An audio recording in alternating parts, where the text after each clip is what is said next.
तमाम देखने वालों और सुनने वालों को मख्दूमती को रहमान का सलाम।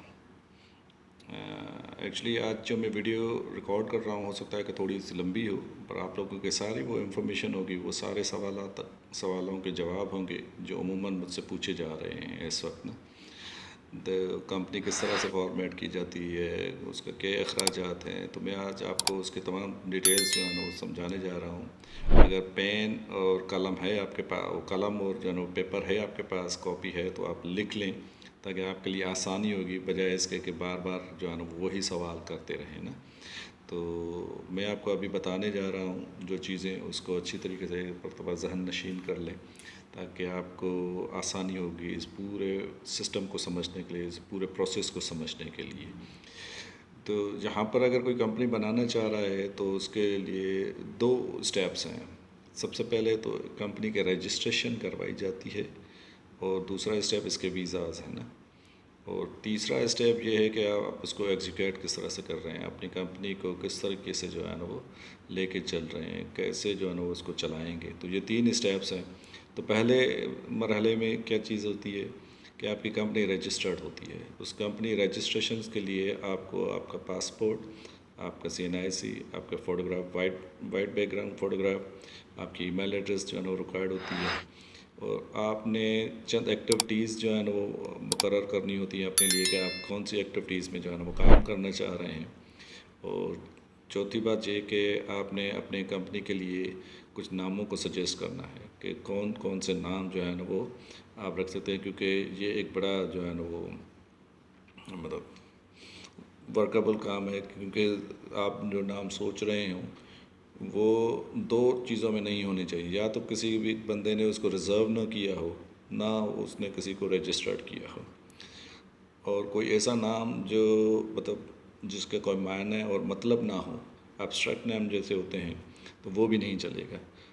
तो ये चीज़ें जब आप देखते हैं तो हम उसके लिए जो है ना वर्कआउट करते हैं इसको यहाँ पर, ताकि सबसे पहले तो आपका नाम जो आपने चूज़ किया है उसकी अप्रूवल आ जाती है। देन जो है ना वो उसकी CR के लिए जो है ना वो एक्टिविटी होती है।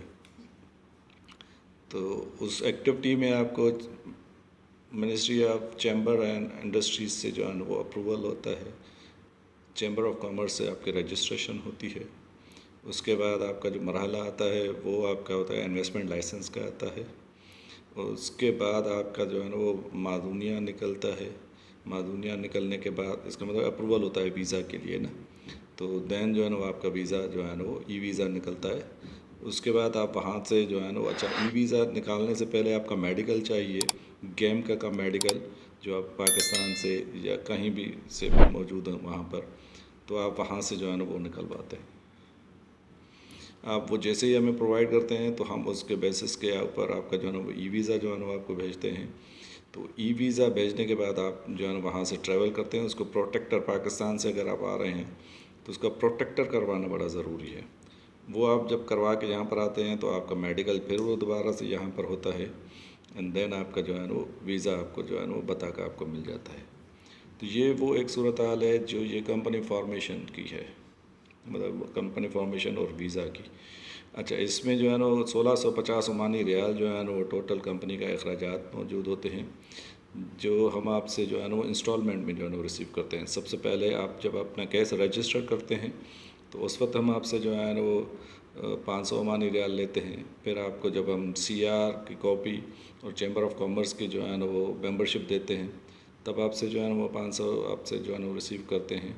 और जब आपको हम आखिर में इन्वेस्टमेंट लाइसेंस प्रोवाइड करते हैं तो आपसे 650 रुपये ले लेते हैं। अच्छा, जो वीज़ा की कॉस्ट है वो 400 ओमानी रियाल तक जो है ना अमूमन हो जाती है। तो उसके बाद आप हमें जो है ना वो भेजते हैं, एंड देन जो है ना वो हम उसके लिए प्रोसेस कर देते हैं और आपको वीज़ा मिल जाता है। अच्छा, उसके बाद आप जब यहाँ पर आते हैं तो यहाँ पर भी कुछ ऐसी एक्टिविटीज़ हैं जो उसको करना बड़ा ज़रूरी है। जैसे आपने जो है ना वो रेंटल एग्रीमेंट करना है शॉप के हवाले से, अपने बैंक अकाउंट खुलवाना है, उसके लिए आपका rental agreement, residential rental agreement होना ज़रूरी है। एंड जो पर्सनल का है, और अगर कंपनी का खोलते हैं तो वो उसी हिसाब से जो है ना वो आपका जो शॉप का कर रहे हैं। तो शॉप मैंने आपको बताया था कि जो है ना वो ये मुख्तलिफ रेट होते हैं। यहाँ पर जो चल रहा है वो 1+1 का जो है ना वो हिसाब किताब ज़्यादा चलता है, और 150 से लेकर 200, 250, और उसके अलावा 300 तक भी जो है ना वो रेंज चली जाती है। जो जितना जो है ना वो खर्च करता है उसी हिसाब अपने उसको अपनी कारोबार की नौयत का पता होता है।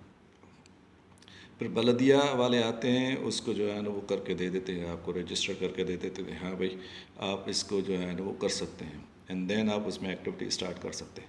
फिर आपको वीज़ा मिलते हैं शॉप के हिसाब से, शॉप की एरिया के हिसाब से जो आप काम करना चाह रहे हैं ना, तो आपको वीज़ा मिलते हैं। फिर वो आप अपने वर्कर्स बुला लेते हैं, एंड देन जो है ना अपना कारोबार करना शुरू कर देते हैं, और अपने बाल बच्चों के लिए, अपने नस्लों के लिए जो है ना वो एक अच्छी रोज़ी रोटी रोज़गार का जो है ना वो सिलसिला शुरू कर देते हैं। तो ये वो चंद चीज़ें हैं जिसमें आपको दिमाग में होंगी तो आपके लिए बड़ी आसानी होगी। अच्छा, हमारा क्योंकि ऑफिस कराची में भी मौजूद है, तो जब लोग यहाँ पर पैसे भेजते हैं तो उनको बड़ा जो है ना वो मतलब काफ़ी डिफ़िकल्ट होता है। तो बाज़ औक़ात लोग दुबई से भेज रहे होते हैं, बाज़ औक़ात अगर यहाँ से वेस्टर्न यूनियन या किसी और मीन्स से यहाँ पर भेजते हैं तो उनका अच्छा खासा पैसा जो है ना वो लग जाता है। अच्छा, तीसरी बात ये होती है कि आपको ये यकीन नहीं होता यार जिसको हमने पैसे भेजे हैं वो कौन है, कहाँ पर है। आपको पता है, जब मैंने आपको पहले भी बताया था, जब हमने कंपनी खोली थी यहाँ पर, तो उसके लिए हमें बड़े पापड़ बेलने पड़े थे, क्योंकि हमने जिससे कंपनी का इजरा करवाया था वो हमारे लिए अननोन था, और हम पाकिस्तान में बैठे हुए थे, और वो बारहा मरतबा उसको कह रहे थे सर वीज़ा का इजरा जो 5 से 8 दिन में होना चाहिए, उसके लिए हमें जो है ना कम से कम 2.5 महीने